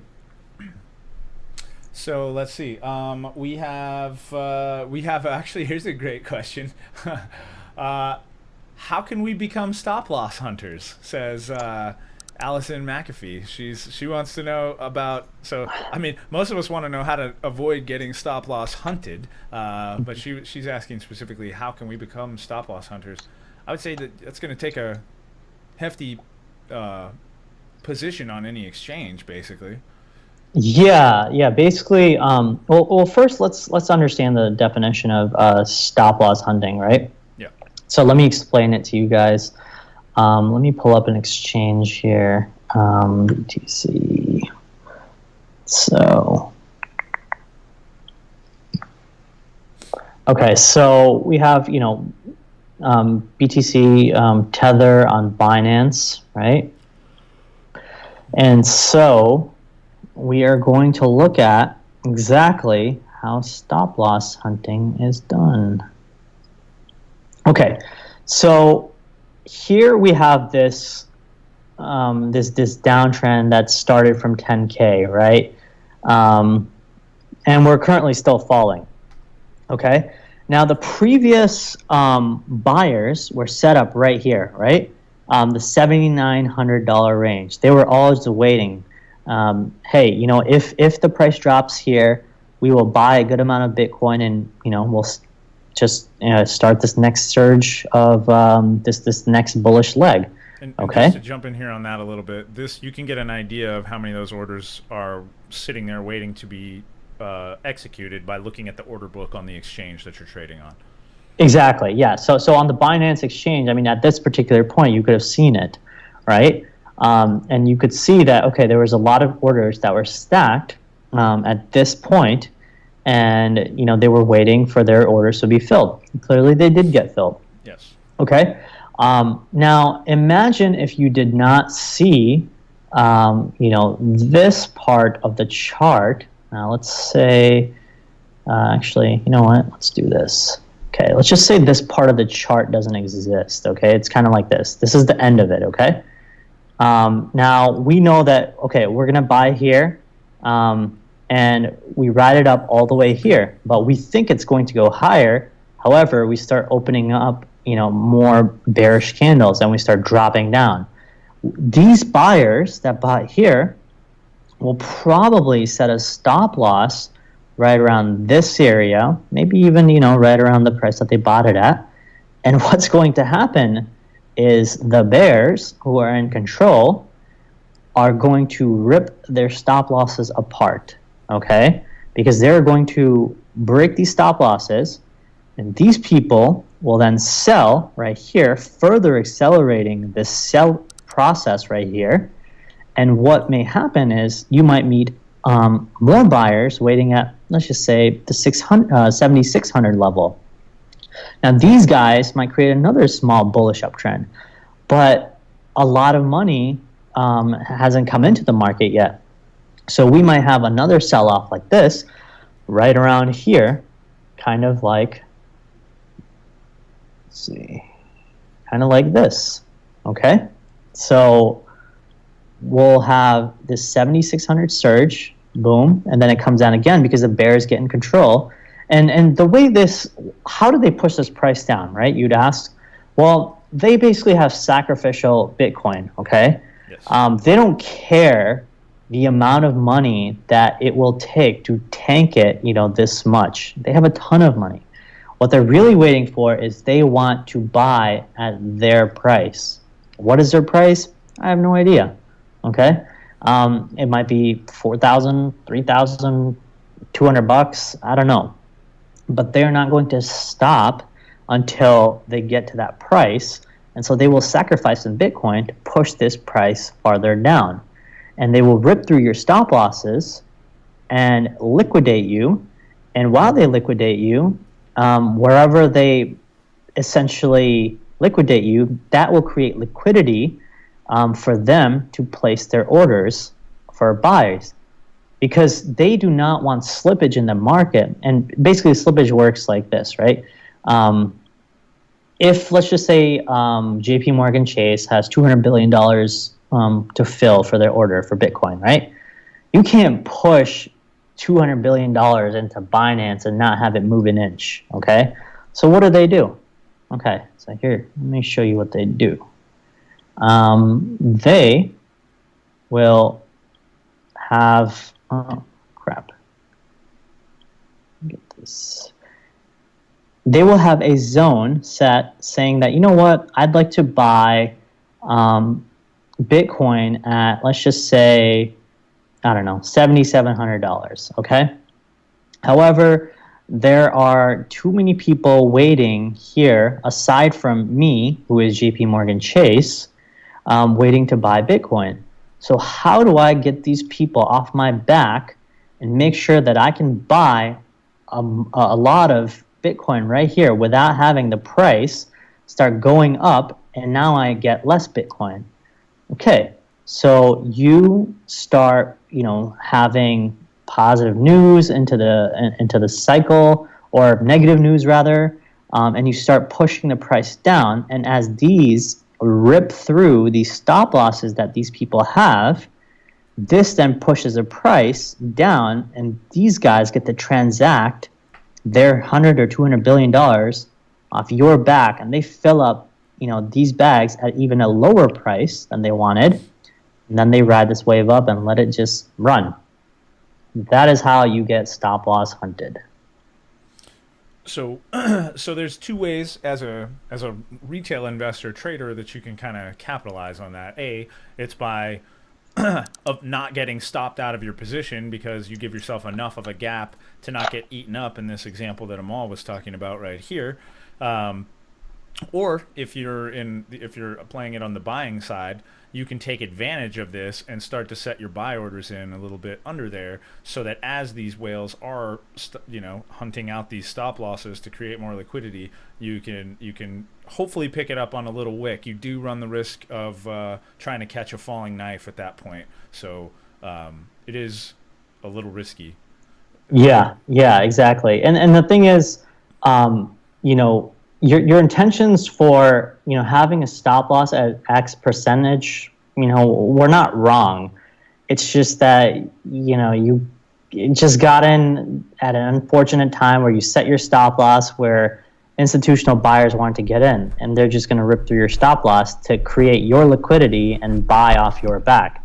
So you may want to set lower stop losses, which is one way, or that's okay. You lose a few percentages here, let the price run down, and watch this money come into the market and transact with them and ride this wave with them from the bottom all the way up. Because you will know that when a lot of money has come into the market, you will see that market cap has grown. You will have this sideways style movement, which is kind of what happened around, let's just say, this April, this area right here. This is exactly what happened. See this sideways style movement where the price didn't go too high and it didn't go too low. There was probably a lot of transactions happening right here. And this, essentially gave this push to this price to just pop. So basically, I don't know who it was or what institution it was, but someone got in a lot of Bitcoin right here. Because they rode this, they pushed this down all the way they could, ripping through every single stop loss on the way down, creating liquidity and buying right around here. So the short version of the short answer to your question, Allison, is unless you have a lot more money sitting in any of your given trade accounts, it's very difficult to be a stop loss hunter. But maybe you're way more well off than me. I don't know. It could be. And maybe you're way more comfortable with leaving your entire bag on an exchange somewhere. So that's ultimately what that's going to come down to, is you need to be a whale to be able to really be a stop loss hunter.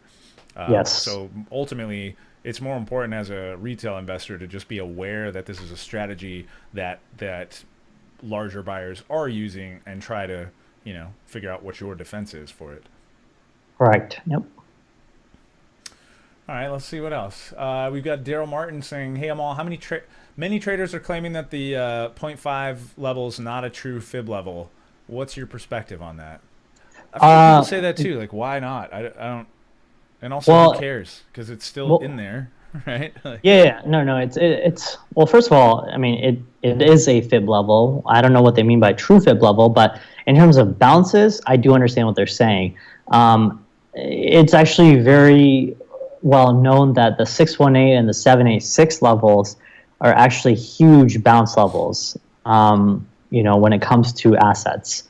The point 0.5 or the 50% Fibonacci level is not as strong as the 61.8 bounce. So yeah, I kind of understand what they're saying, but I mean, 50% is still a legitimate level. Like coins still do bounce off it. Assets or stocks still do bounce off of it. yeah, I mean, ultimately, as long as the level's there being displayed in the chart, there's some people that are trading off of the data that it's providing them, effectively, Yeah, right? I mean, yeah, definitely. all right, let's see. Mason says thoughts or recommendations on current ICOs that just hit the market. Example, Loki, not touching my open tokens. I personally am a huge fan of Loki, but it's because I'm a huge fan of Monero and it's a fork. Um, Yeah, I actually don't follow ICOs that much unless I have a few on my radar. ICOs are not my strong suit just because I don't really have that much time to dig through all these white papers that come across, on my in my emails or Reddit feeds or Twitter feeds or whatever. I typically just follow what's coming across in Cryptosomniacs or something that I hear from friends of the community. yeah. But the only thing I'm following right now, and I've already told the community, is Atlas Protocol.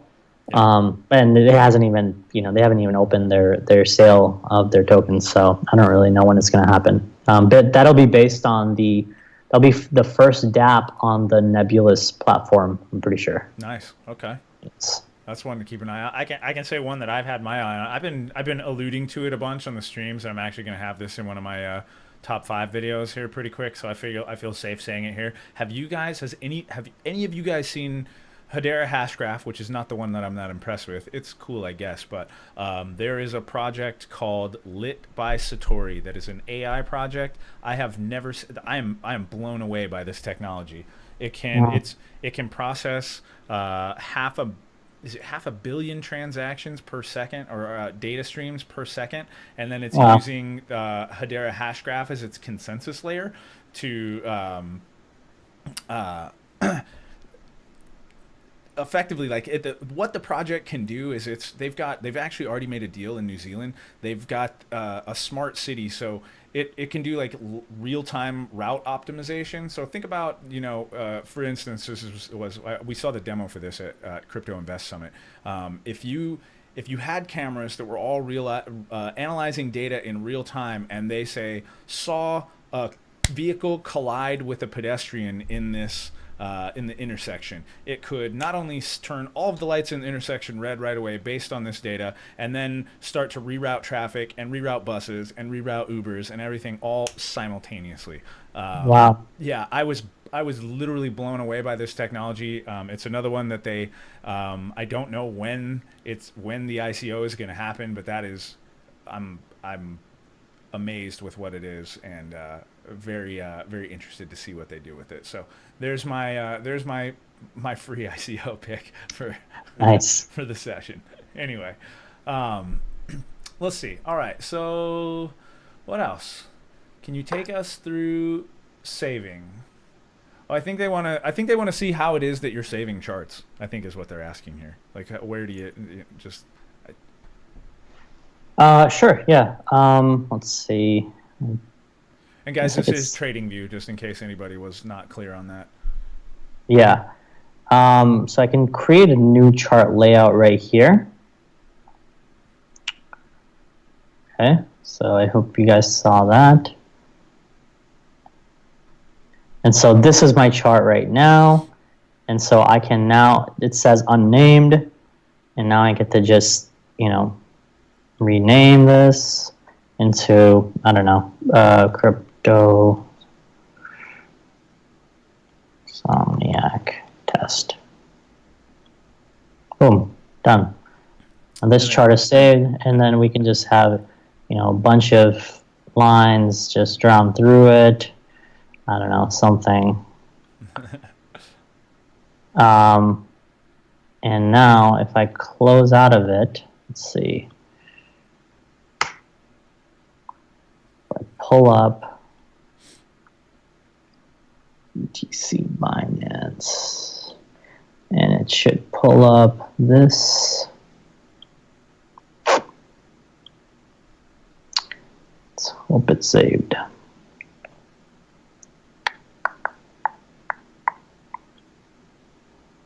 Oh, I didn't save. Oh, Maybe I didn't save it. I think, yeah, as I say, I think you saved the chart, but it didn't have enough time for the autosave to kick in. 'Cause that's the other thing I did notice up there under that pull down tab, there was an area to set it to say autosave. So I think if you give it 2 minutes, it will save. Oh, every minute. Every minute. Okay. Gotcha. Yeah. So I think maybe you just didn't have those lines on there for long enough. But otherwise, it would just be that of going back up and saying save the chart layout, right? Yes. Yeah. I mean, that's typically how I do it. So yeah, I'm pretty certain that it would come up, if I went about it and waited like a minute or two. But till then, maybe we could take another question. Yeah. So let's see here. Actually, here's a great one. I think this is one everybody wants to know. Can you touch on what you think are your most important technical indicators and how they impact your technical analysis? Yes. Okay. So I think we did touch on that a little bit, that just the raw price action, obviously. correct. Yeah. Again, I'd like to just impress upon you guys that raw price action is where you really want to keep your eyes on, okay? And raw price action is just this chart right here. That's it. And, the secondary and most useful piece of technically an indicator would be volume. I'd agree with that. And so you want to use volume.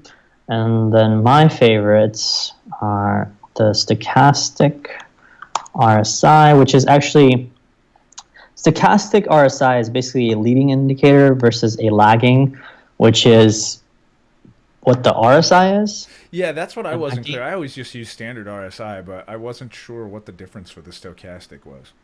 Yeah, the stochastic basically moves at a faster rate, and it picks up on the price action faster than the relative strength index does. And MACD, same thing. It's again like a little bit slower. MACD is nothing but let me show you guys what the MACD is, right?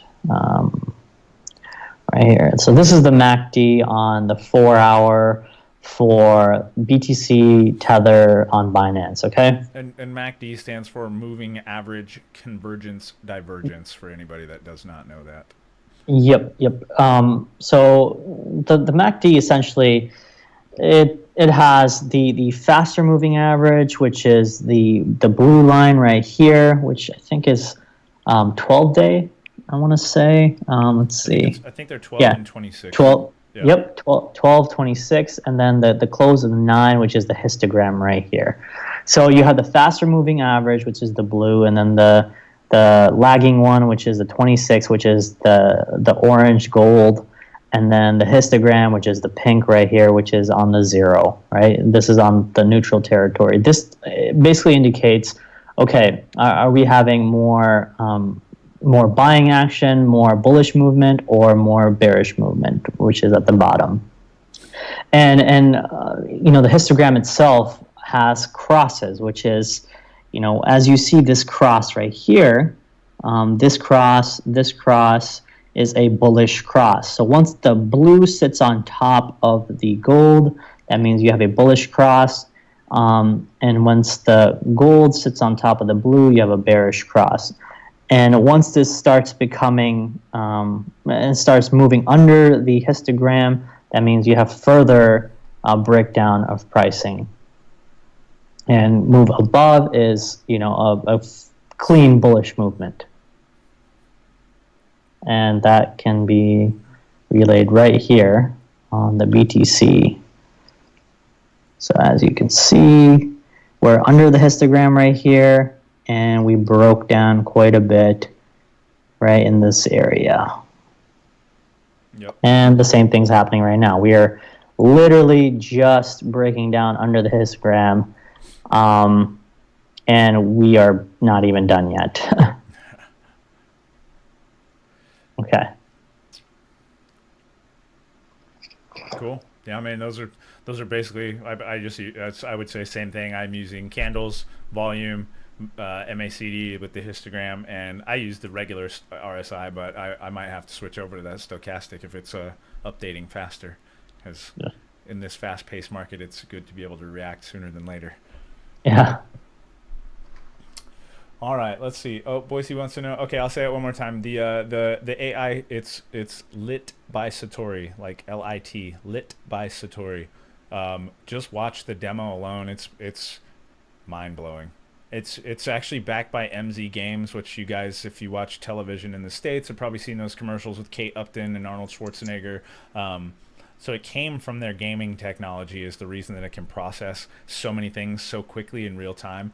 But what they're actually applying the tech towards is fascinating. So anyway. That's amazing. Yeah. All right, so let's see. Tyrone says, just open up a second freebie account. Oh, okay, he was just verifying. So yes, with the free trading view, you can save charts. So Tyrone, good looking out. Thanks for confirming that. And then he has a question to come along with it that says, is it possible to spot fake buy walls, or you don't know until they vanish at the last second? That's a good question, actually. Is it possible to spot fake buy walls? Yeah. Yes. So let me show you guys. Let's see if we can find one.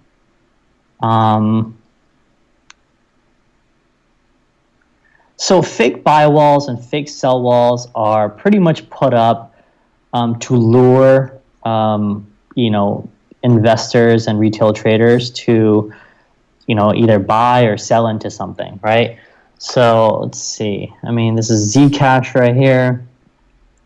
I would probably say that most of these are pretty legitimate. This is a pretty big buyer right here. But typically the buyers and the sellers on these large walls, I think they coordinate, and either they're the same person or it's the same bot, right? So what I would say is, with this price coming up, right, on Zcash, the 40195, this guy wants to buy a lot, and I would say maybe if there was a huge wall right here, like a 50 to 60, Zcash, a wall, I would say that would be the same person, because what this guy's trying to do is he wants to buy as much as he can by holding the price down with his, big sell wall, and transact on the backs of these other sellers as much as he can, or even chew into his own wall and then let the price fly, and he'll just pull his buy wall, or he'll just pull his sell wall. That would be a way you can spot fake walls. But when it comes to fake buy walls, I'd have to see it in real time. I don't see one right now, unfortunately. It'll take me a little bit to find one. Yeah, I mean, also the way the market's going right now, I think people are, there's probably more sellers than there are buyers right now, just because Bitcoin is kind of just taking the life out of the market. Yeah, I'd say that's accurate. Yeah. Dude, I was looking. We lost literally between, between the time I streamed earlier and now, we lost another 10 billion in the market. That hurts my feelings a little bit. I only streamed like 4 hours ago. All right. Well, let's see what else we got up here. Let's see. FYI, free accounts get one free save.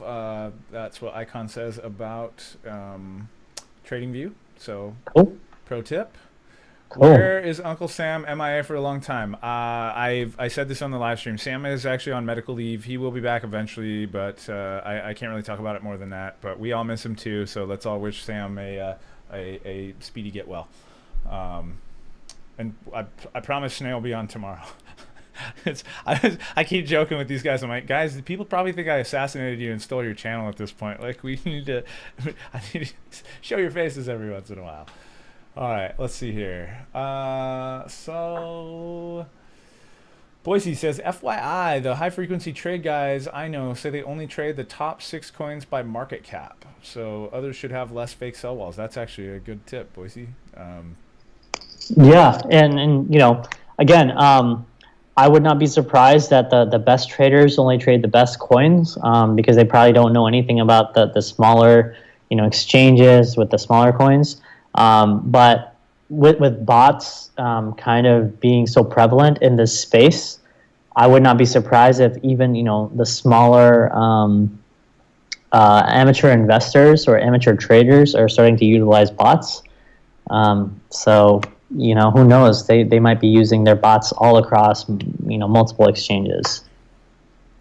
Yeah, there was I don't know if you guys want to do yourself a favor and learn a little bit about this. If you want to look it up, there's Google intro to Spoofy, and also return of Spoofy, like SPOOFY. I read a very interesting article about some trader had noticed some manipulation that talks specifically about fake buy walls and sell walls, and had noticed he thinks there's this one bot that's working across the market. It's an interesting read, if nothing else. Again, I don't take everything with a grain of salt, but it was kind of eye-opening for me. Mm-hmm. All right, let's see. Oh, I've been ignoring Slack. Let's see. We got Crypto Town saying, I think G20 meeting next month and the decision on the global crypto regulation will be a big momentum changer. Outside from a TA perspective, am I putting too much emphasis on this theory? G20 meeting will probably be semi-bullish or neutral. I don't know if it'll be bearish, but I don't expect it to be a huge fuel in terms of moving Bitcoin like it did last year. I do remember last year that there was a pretty wildly positive report, and Bitcoin and crypto as a whole was already in a bullish uptrend. So it kind of just added fuel to that to that rocket ship. Yeah. What moving averages? So same question, or same person. Cryptown says, what moving averages do you like to use when looking to buy and sell? Yeah, that's a great question. Yeah. Let's see. So I actually have mentioned. Let's see. I'll pull out my chart here.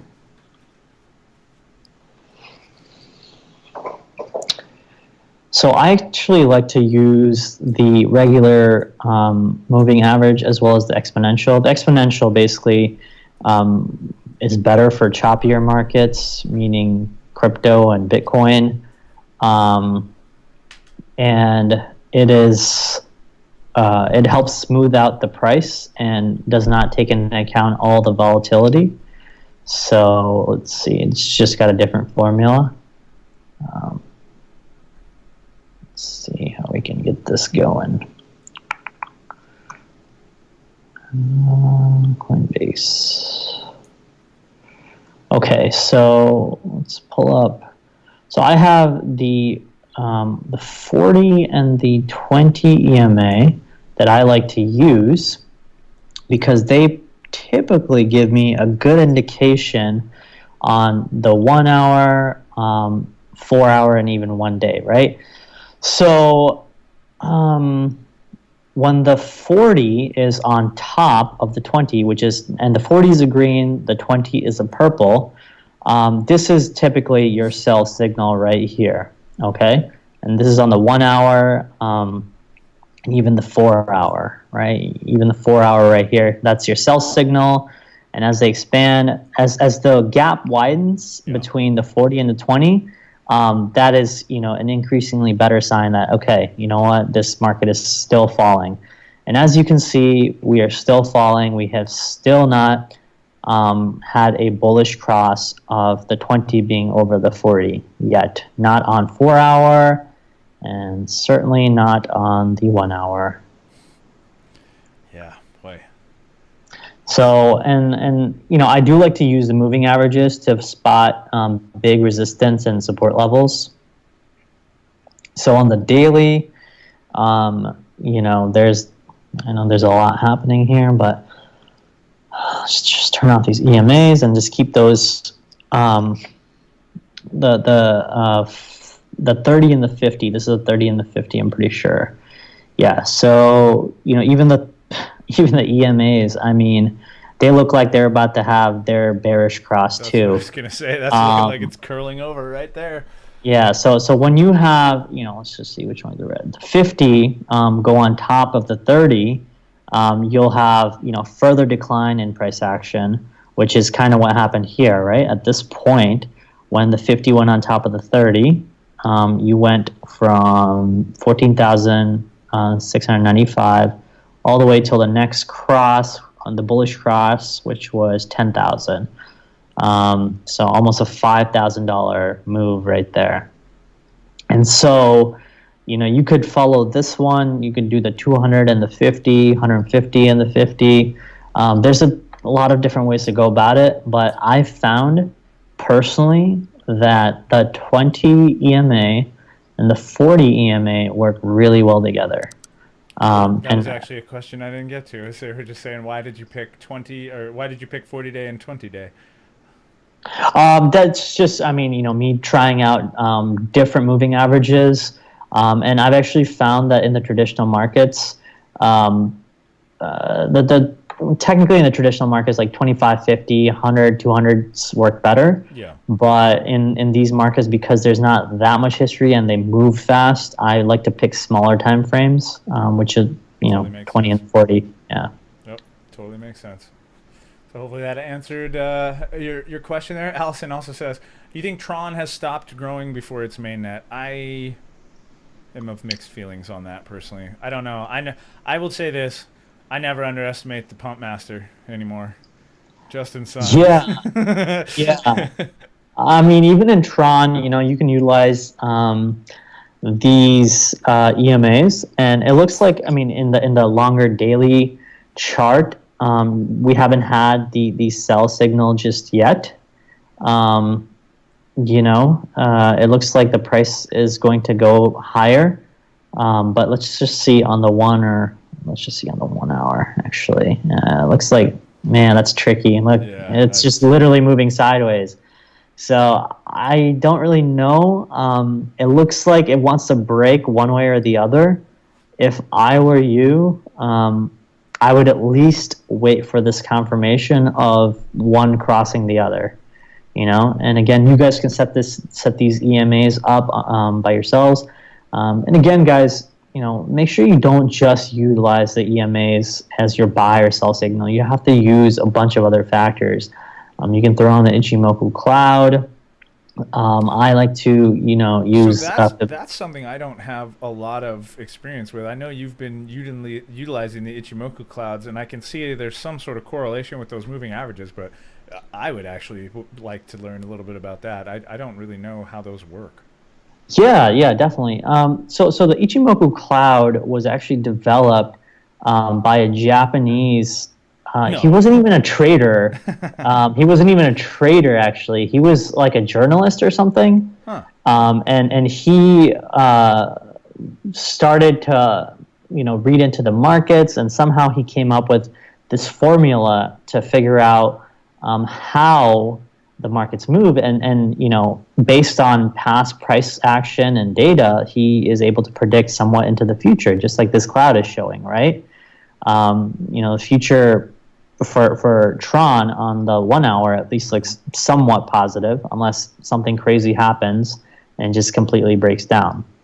But basically the Ichimoku cloud, the way it works is you have this reddish cloud and then a green cloud, and when the price action is under the cloud, whether it be green or red, you are bearish. Now when it's under the red, it's far more bearish than it is when it's under the green. okay? Okay. Because under the green means that, okay, you know what, it may try to break through it at some point, just like it, kind of tried to here, Yep. or even try to in this little area, but it's not able to. Now, once you get above the red, you'll start turning that red Ichimoku cloud to green. And, it's been green for Tron for a while now. Now, there are two lines, and they call it the Kijun Sen and the Tenkan Sen lines. And the red one is the Kijun Sen line, and the blue one is a Tenkan Sen. I mean, I've colored these myself, so I don't really know the default colors of these. Right. But typically, on the 1 hour, you can see that whenever the Kijun, which is the red, is under the Tenkan, it means that this is bullish. So all the way up, you can see that the Kijun has been under the Tenkan and it's been bullish. But now it's having this cross right here, right? Now the Kijun is above it. So in the immediate 1 hour charting, you may see a further breakdown of pricing until that Kijun is now under the Tenkan again, which means then you'll go up. But for now, in the immediate 1 hour charts, you may see a further decline, which makes sense because Bitcoin is going down, right? I think I remember earlier today or yesterday maybe the price was somewhere, looks like it was 982 and now it's come down, all the way to 932. So it's lost a good 50 Satoshis right there, Yep. So this is kind of how Ichimoku Cloud works. The exact formula is a little bit more complicated. I don't have it well versed. But all you really need to know, price above the cloud, good. If the price if the price is above a green cloud, even better. If the price is below a green cloud, it's semi-bearish. If the price is below a red cloud, it's very bearish. And those are the only things that you need to keep in mind for now. And if you wanna, learn the Ichimoku clouds or other things regarding TA, you can schedule a one-on-one with me. We can even work on rebalancing your portfolio so you're not losing money constantly. Yeah, guys, while we're on that subject, I feel pretty confident in doing this in here. I don't like to share these on the streams as much just because it's a little sensitive, but I just want to show these are actual Moon Lounge members with actual testimonials for Amol. And so I just wanted to bring some of these on screen and let you guys read them for yourself. I mean, great session with Amol. Second session I've had. It was incredibly useful. Learned a lot more about the charts and how to manage my portfolio. Feeling so much more knowledgeable and comfortable about everything. Amol also has an amazing manner. He explains things simply and really cares about your portfolio and money. So that's a pretty strong one. I hate bringing stuff on that's just like, guaranteed profit, blah, blah, blah. So I'm trying to avoid stuff like that. But there were a lot of people that were praising calls that Amol had made and etc. Like this, look at this. How strong of an endorsement is this? Seriously. I had a one-on-one with him last night. He woke up at 4:30 a.m. to do the appointment on a Sunday. This man cares. This man cares. So, that's... I probably wouldn't do that for you guys. I like you guys, but I don't think I'm getting up at 4:30 on a Sunday. So that's a pretty bold endorsement. And seriously, I can just keep pulling these things down. Like I pulled up a bunch of these things. Suffice to say, there are enough Moon Lounge members that are so boldly endorsing Amol that I mean, you guys can see. We've sat here for what? I mean, we've been on here for almost 2 hours at this point, and I feel like I'm fairly savvy and I'm learning things. So. But yeah, I just wanted to point this stuff out, guys. So I think it's well worth your time, especially if you find this valuable. You could be having this in a one-on-one session without having to have me relay the questions for you. So entirely possible. And if members of the Moon Lounge, repeated members of the Moon Lounge, are to be believed, well worth your minimal investment to get the time spent. So that's part of I'm thank you Amol for making all the time to come on here and sharing all this knowledge, guys.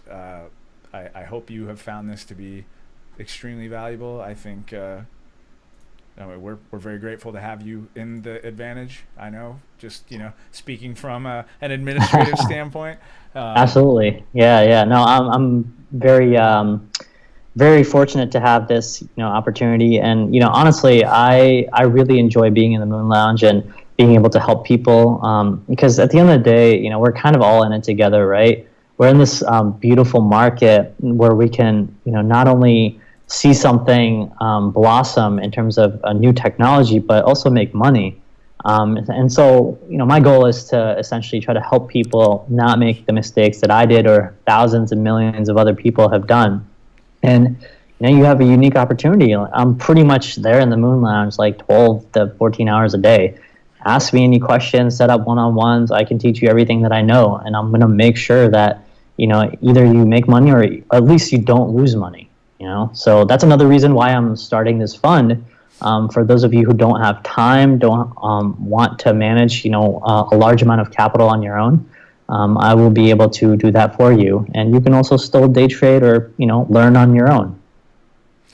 And that's the best part about it, guys. Is ultimately we're here to help you. We're here to help you be able to make these calls for yourself. I mean, ultimately, Absolutely. it doesn't it's the whole buy a man a fish or dinner or teach a man to fish. Like it honestly, the better all the rest of our Moon Lounge members get, the iron sharpens iron. So the more that we have members in there going, hey, I see this, and pointing it out to the rest of us, it just makes us all the stronger. So that's I don't know. That's part of my goal on. That's why I try to share as much of the way that I think about making trades as possible, instead of just like buy this or sell this. Right. Exactly. All right. Well, I know you said no particular time limit, but I don't want to like capitalize your entire Yeah. Yeah. I'm evening. getting tired So too. yeah, I was gonna say I know it's getting pretty late for you. It's getting pretty late here, so I imagine, yeah. I know you're a couple hours ahead. So, is anybody else have any pressing questions, immediate, need to know right now?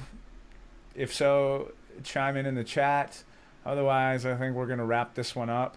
And yeah, I think you would. Oh man, hey Amol, here's a huge endorsement, man. I got a guy in here that just messaged me in the chat that says, "Hey man, I paid for a 3 month membership, and today alone was worth every penny." So Oh that's wow, that's fantastic, awesome. man. Yeah, right Love on. it. Thanks, Love it. Cryptown. Thank you, thank you.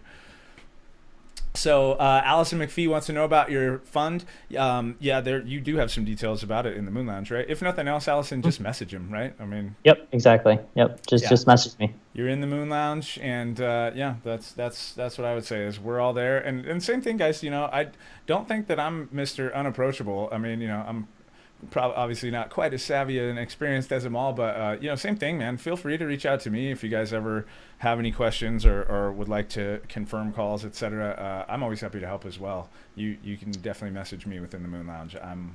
I'm this is my job. So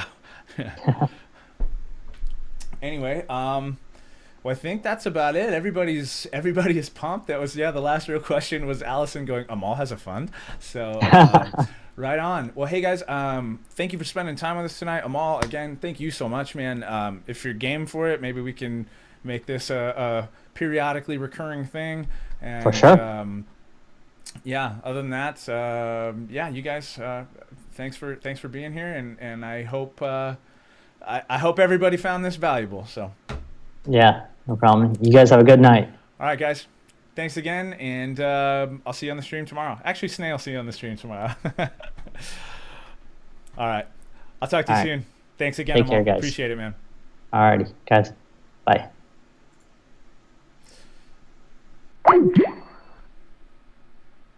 All right, everybody. That is going to wrap it up for me. Thank you so much. And you're all fantastic, and I'm very grateful for all of you. So I want you to know that. Thank you so much. And we'll see you online. Later.